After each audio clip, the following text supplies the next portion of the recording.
estava la colla de cristians de la Safor en Nadales valencianes i pastoretes i tot això.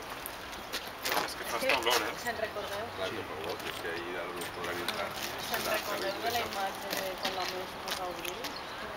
Pepito, no dic clar. En un temps...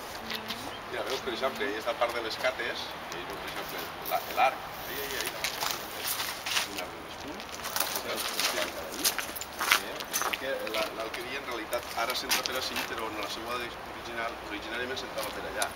Entonces era la típica alqueria de Navaes, amb l'entrada aquella, una singularitat real, no és un invent. Perquè clar, ara després tu veus i dius, és que ja no se reconeix. D'acord, això és un afegit, a partir d'allà, i tot allà, doncs no passa res, tu fas un projecte de rehabilitació, agafes i tombes i rescates la part